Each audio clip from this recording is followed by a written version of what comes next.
आता येतो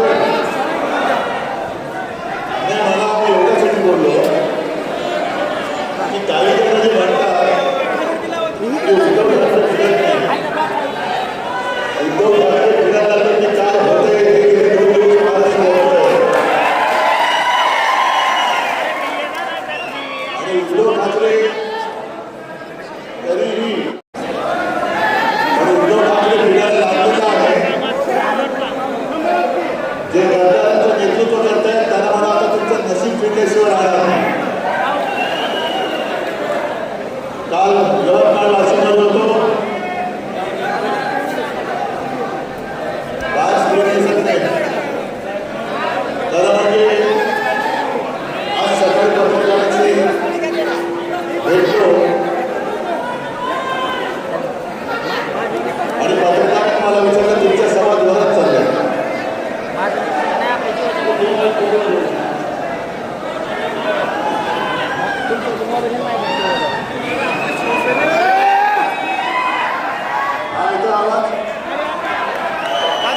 आवाज येतो ना बरोबर. पत्रकार मला म्हणाले तुमच्या सभा जोरात चालल्या. आपल्या या सभा नाहीच्या ही माझी कौटुंबिक बैठक आहे. सगळे माझे कुटुंबीय आहेत आणि त्यांना मी भेटण्यासाठी आलो. त्यांना मी भेट द्यायला आलेलो आहे आणि तुमच्या साक्षीने जसं कैलास मोदी सांगितलं तसं मी तुम्हाला तमाम धाराशिव करा आणि महाराष्ट्राला सांगतोय की यांनी किती गद्दार फुगलेत पण तुमच्या उरावर भगवान उडल्याशिवाय उद्धव ठाकरे सांगता बसणार नाही. मला अभिमान वाटतोय कैलासचा, मला अभिमान वाटतो प्रवीण स्वामींचा. तसे 3 खासदार माझ्यासोबत आलेलेच आहेत. एक संजय राऊत आहेत, अनिल देसाई, अरविंद सावंत आणि चौथा आपला कट्टर निष्ठावंत राजाभाऊ वाजे नाशिकचे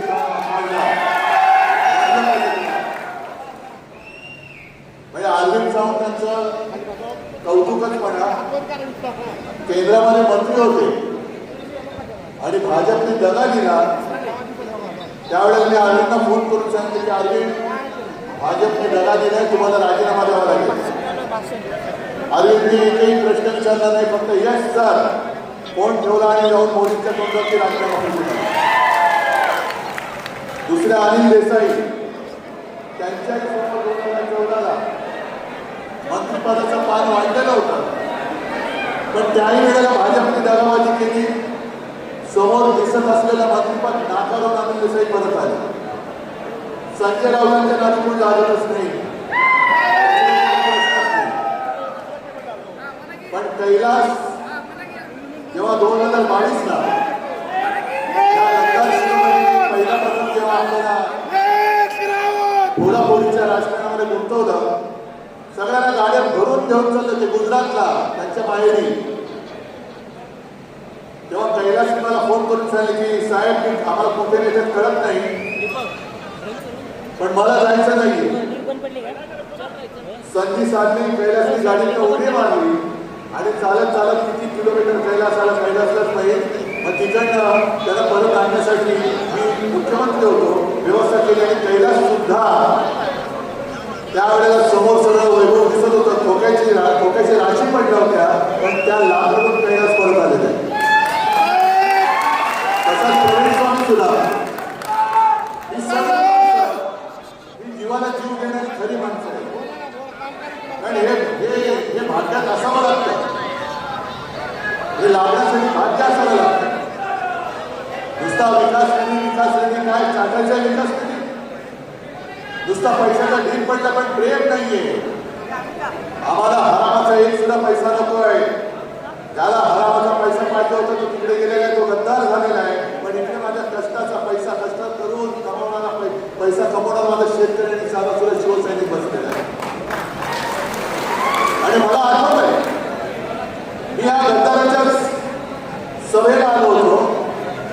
सभा तुरुंब होती, तुम्ही सगळे लोक होतात आणि सभा संपल्यानंतर एक साधा शेतकरी कैलास होताच तेव्हा प्रवीण स्वामी शेतकरी एक पटवा घेऊन आला आणि मला म्हणाला की साहेब माझ्या हस्ते एक मला निधी द्यायचा आहे.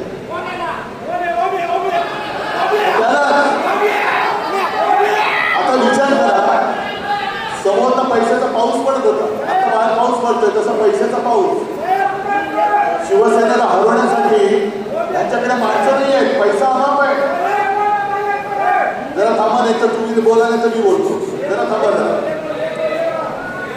पैशाचा पाऊस पडत असताना एक शेतकरी त्याच्या कष्टाचे काय पैसे असतील त्याच्यामध्ये ते पैसे त्याला देत होता.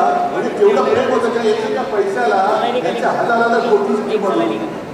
शेतकऱ्याच्या कष्टाचा 1 रुपया म्हणजे गद्दारांच्या 1000 कोटीपेक्षा जास्त पैशाची किंमत त्या शेतकऱ्याच्या पैशाला आहे. अरे बा भाषण काय देत होता, माझा मोबाईल नंबर घ्या. अरे मी स्वतः नंतर फोन केला, मग मी कैलासला फोन केला. अरे मी नंबर फिरवतोय, फोनच उचलत नाहीये, करायचं काय? आणि मग त्यांचंच भाषण आहे. ओमन बोलला होता की दादा नो, आपण खंडोजी खोपड्याचं नाव घेतल्यावर तुम्ही काय बोलता, नाव घेतल्यावर काय बोलता.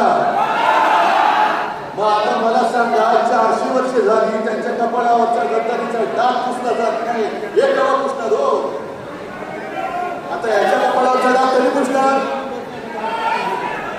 मला असं वाटलं की खरंच मला अभिमान होता. जसं काल मी आज सकाळी परभणीमध्ये होतो, परभणीमध्ये सुद्धा त्यावेळेला आज संजय राऊत त्याचंही बारसं करून टाकलं. बंधूचं नाव त्यांनी एवढं काय ठेवायचं ते.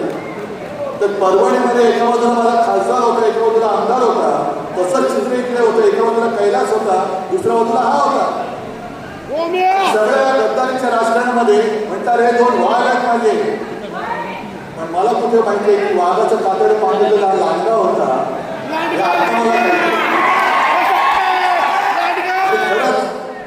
आता संजय राऊत तुम्ही जे बोललात, गेले 4 दिवस मी आता कैलासला सांगत होतो, एकेकांची प्रकरणाची कानावर येत आहे, अंगावरती टाका येतो, बापरे आपण कोणाला पोचलो होतं. कोणतरी मला विचारेल, पत्रकार म्हणतील का हो तुमच्याकडे होतं तेव्हा तुम्हाला माहित नव्हतं? खरंच म्हणतील होतं. आणि आत्ताची जी काय प्रकरण मला कळताय, तर समाजांची कुटुंब तिथे आले, त्यांना भेटणार आहे आणि त्यांना वाऱ्यावरती आणि सोडणार नाही, अजिबात सोडणार नाही, अजिबात सोडणार. धन्यवाद. पण एक प्रकरण ही आधी जर काढली असती तर मी तर याला उमेदवारी दिली नसती. दुर्दैव आत्ता मला सगळ्या गोष्टी कानावर येत. असा माणूस आपण पोचला कसा? आणि मी तुमची माफी मागतो, कारण मी त्याला उमेदवारी दिली नसती तर तुम्ही मतदान केलं नसतं, मतदान केलं नसतं तर मी तिथे वाढलीच नसती.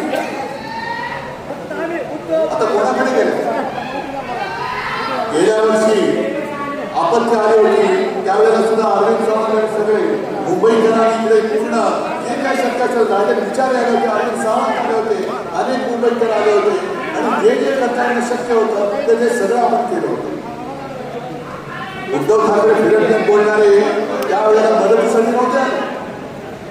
मी आलो होतो धाराशिवमध्ये, तुमच्यासोबत मी शेतकऱ्याच्या बांधावर गेलो होतो. खरडून गेलेल्या जमिनी पाहिल्या होत्या, भावमध्ये घरं पाहिजे होती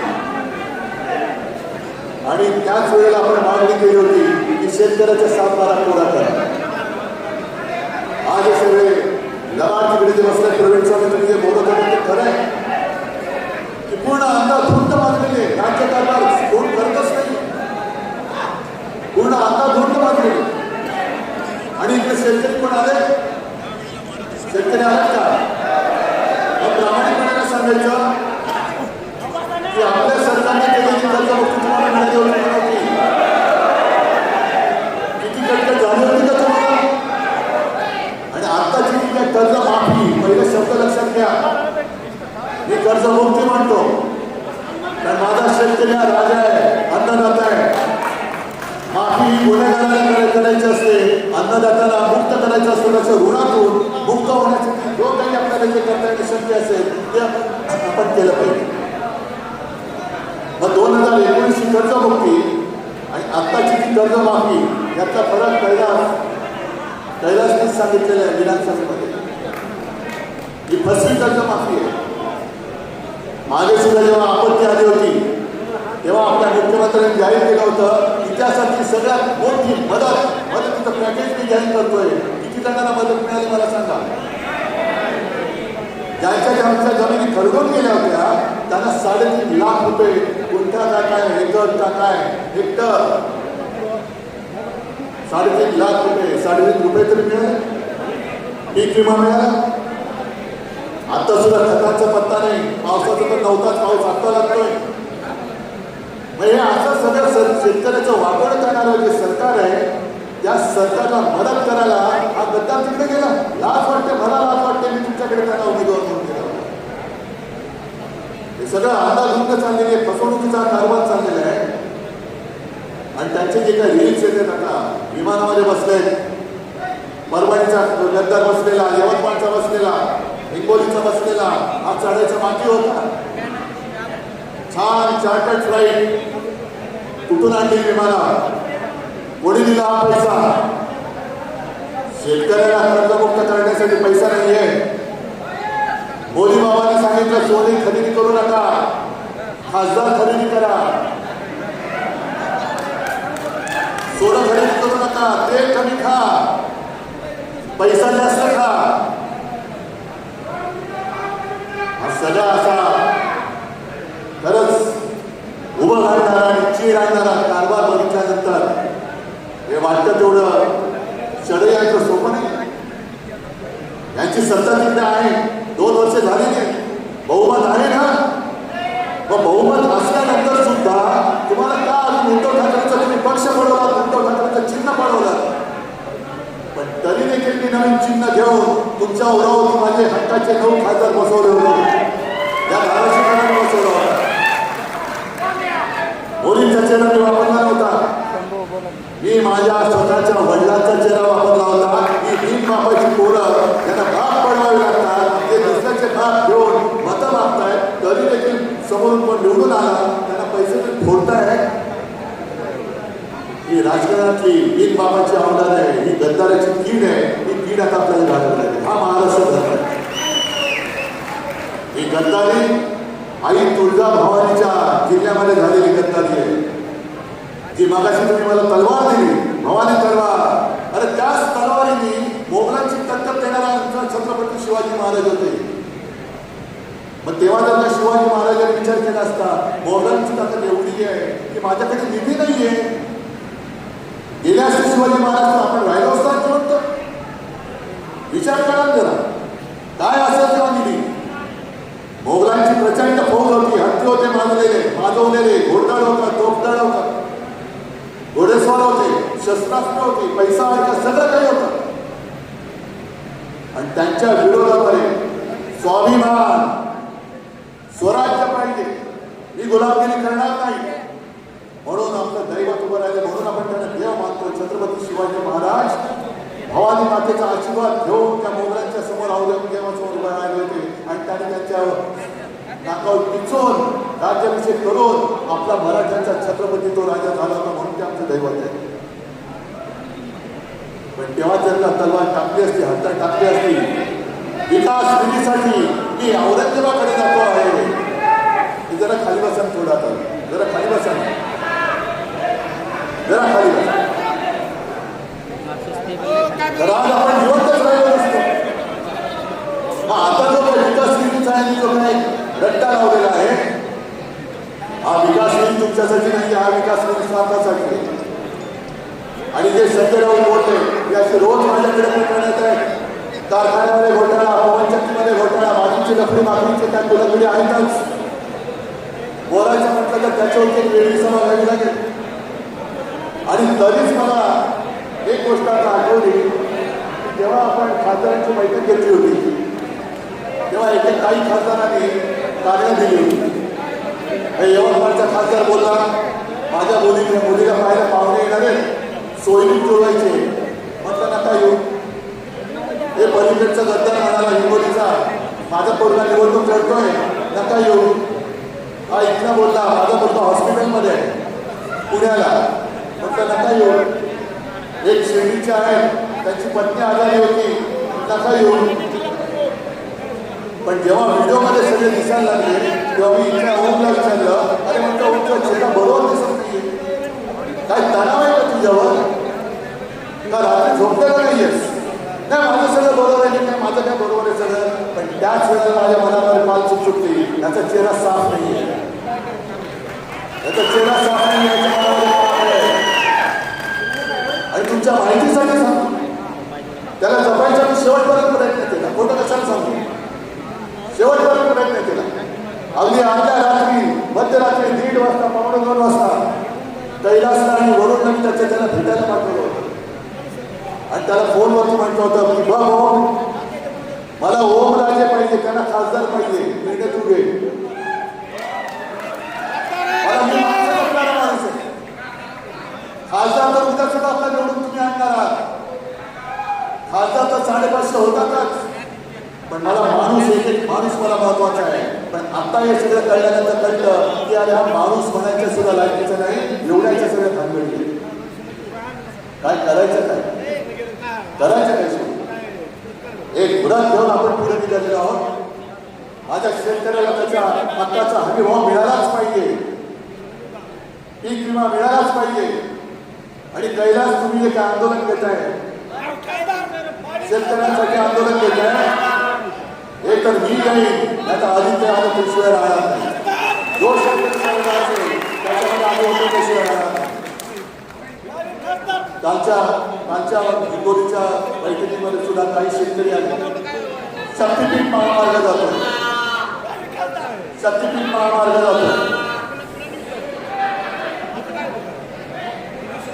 शक्तीपीठ महामार्ग जातोय, आमच्या शेतीची संपूर्ण वाट लावून जातोय, शेतीची वाट लावणारच, कारण भाजपला आता कॉन्ट्रॅक्टर घेऊन फार मोलाचे झालेले आहेत, कॉन्ट्रॅक्टर.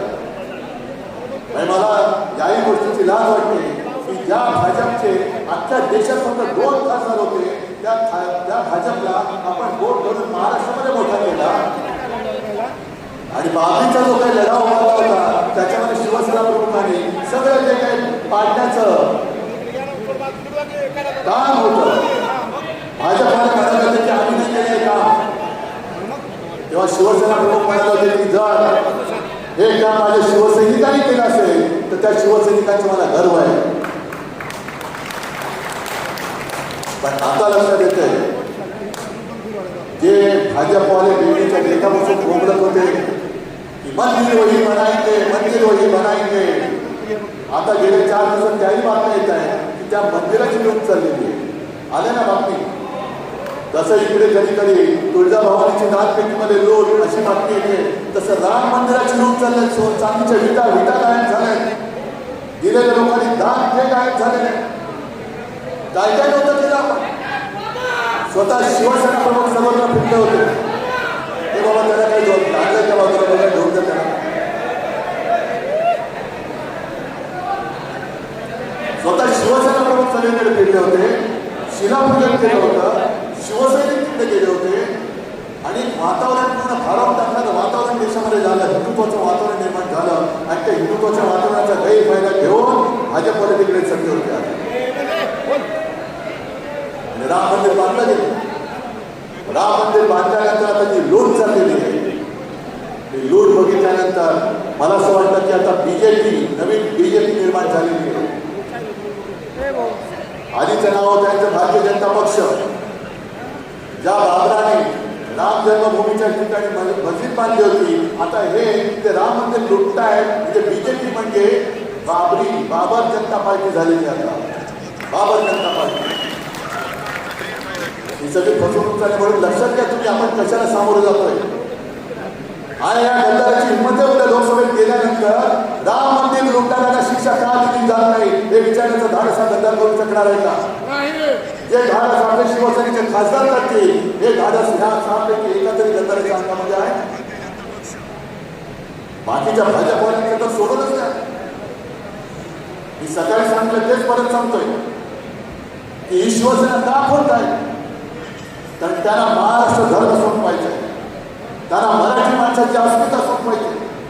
जे छत्रपती शिवाजी महाराजांनी आपल्या रक्तामध्ये स्वाभिमान भिनवलेला आहे, देशप्रेम भिनवलेला आहे, ते यांना पुसून टाकायचं आहे आणि सगळं काही जे आहे होता ते तर नेलाच, पण राहिलं हे सुद्धा या गुजरातचा न्यायचं आहे. लोकसभा निवडणुकीच्या वेळेला हा सुद्धा आपला एक प्रचाराचा मुद्दा होता. गेल्या 10 वर्षामध्ये इथल्या धाराशिवमध्ये किती कारखाने आले? एक तरी कंपनी आले? सगळं काही गुजरात सगळे कॉन्ट्रॅक्टर सुद्धा गुजरातला. मला तर कानावर आला नाशिकचा कुंभमेळा होतोय, त्या कुंभमेळ्याची कॉन्ट्रॅक्ट सुद्धा गुजराती लोकांनी घेऊन टाकली. म्हणजे महाराष्ट्रावर हे सुद्धा स्वाभिमानी शिल्लक ठेवायचं नाही. आणि हा स्वाभिमान केव्हा संपेल? जेव्हा शिवसेना संपेल, जेव्हा ठाकरे संपेल, तेव्हा त्यांना इकडे मुक्तद्वार मिळेल. म्हणून ते एवढं करून सुद्धा ठाकरे संपत का नाही त्याच्यासाठी फोडाफोडी चालली. ठाकरे का नाही संपत? कारण ठाकरे संपू शकत नाही. ठाकरे हिंदू हृदय सम्राट बाळासाहेब ठाकरे एकमेव हिंदू हृदय सम्राट. आणि त्यांच्या हृदयामध्ये जोपर्यंत आहे तोपर्यंत ठाकरे तुमच्या किती पिढ्या उतरल्या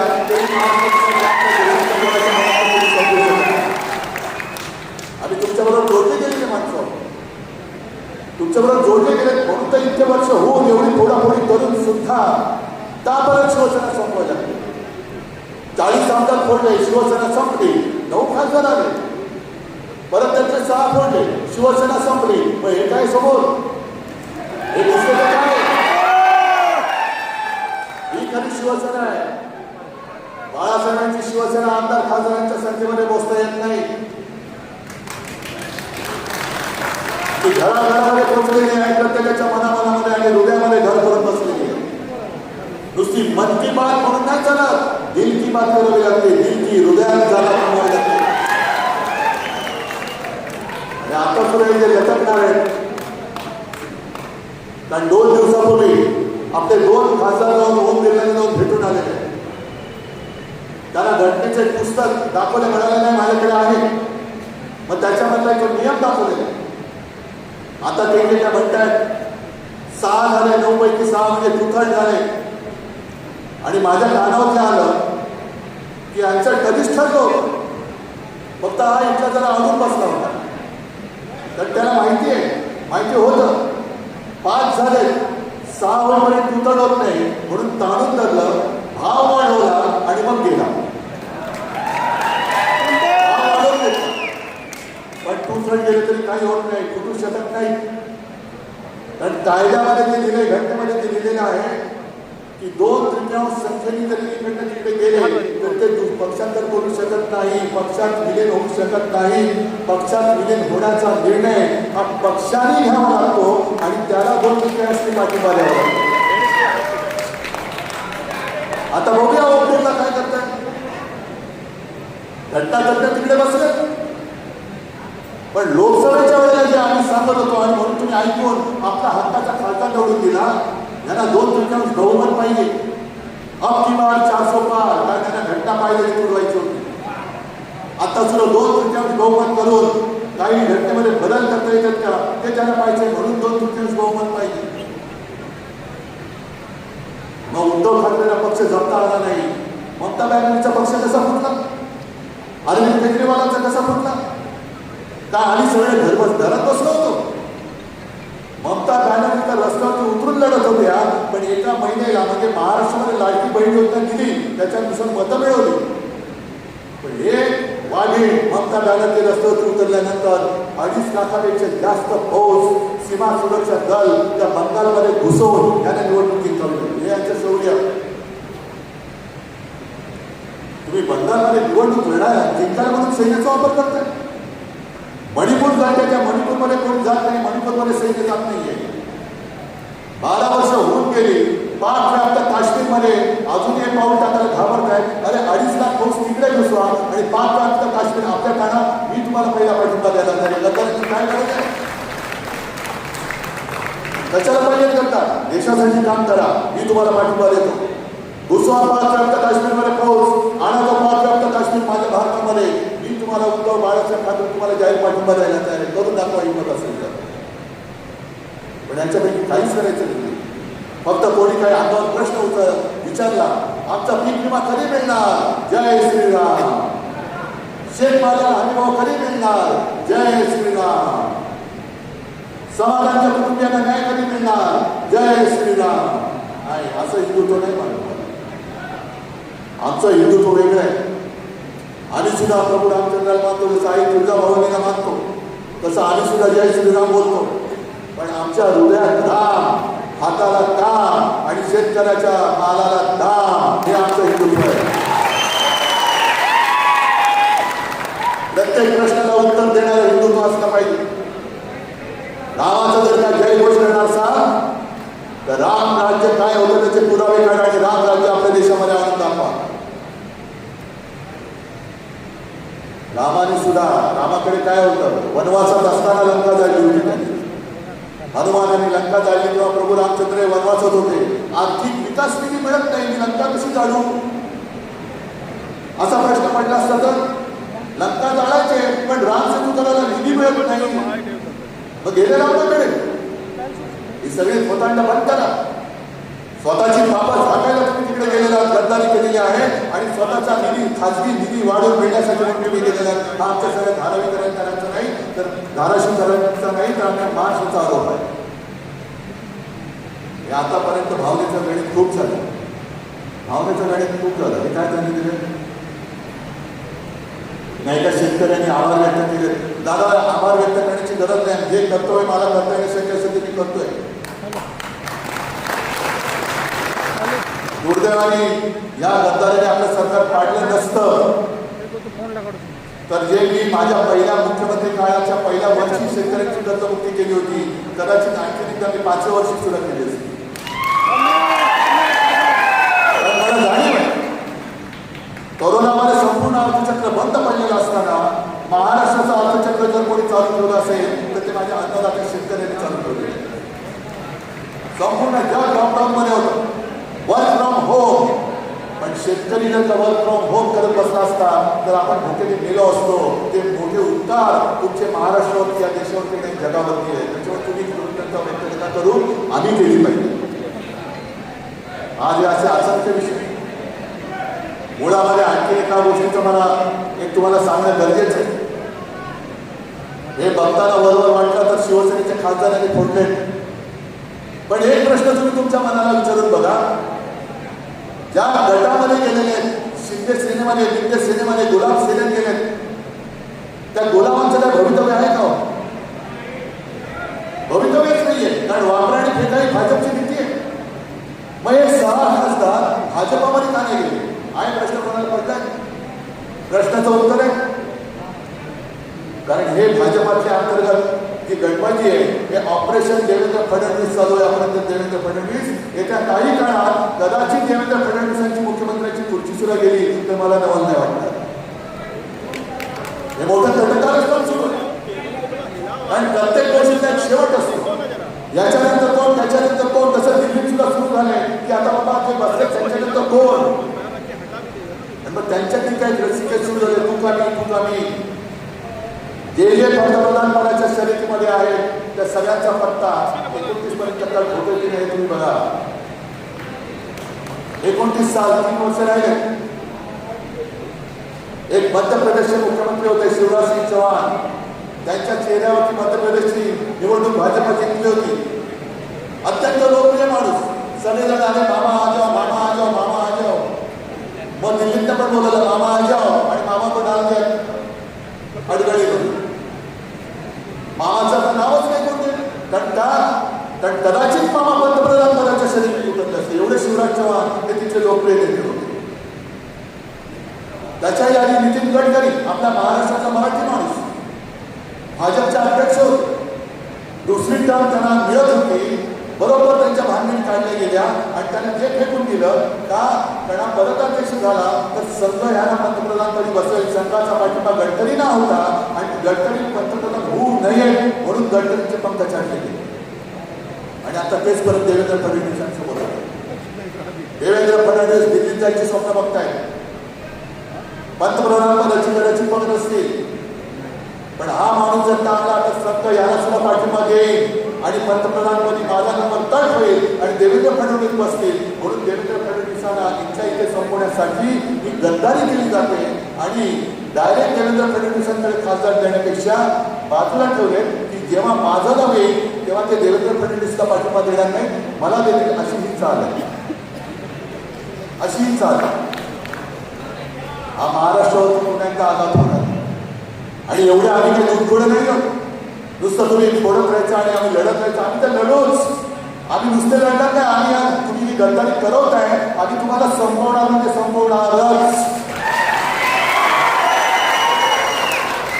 त्याच्यामुळे मला धाराशिवच्या खासदाराची चिंता नाही, आमदारकीची चिंता नाही आहे. तुम्ही आहात तोपर्यंत मी निश्चित आहे. मी तुमच्या भरोशावर आहे. मी तुमच्या विश्वासावर आहे. पण शिवसेनेचे जे 6 खासदार कोणते गेले आहेत ती चिंता जर का कोणाला वाटायला पाहिजे असेल तर ती देवेंद्र फडणवीसला वाटली पाहिजे. आणि गद्दाराचा गट हा भाजपच्या खासदारांपेक्षा जास्त मोठा झालेला आहे. कळलं तुम्हाला? भाजपचे किती खासदार आहेत? 9. गद्दाराचे किती झाले आता? मग झालं ना. तुझ्यापेक्षा माझी कॉलेज टाईट झाली की नाही? रात्रीचा टाईट होतो तो वेगळा बा. पण ही जी काही टापाटापी चालली अंतर्गत भाजपामध्ये जी मारामारी चालली आहे त्यातही पुढापुढी झाली.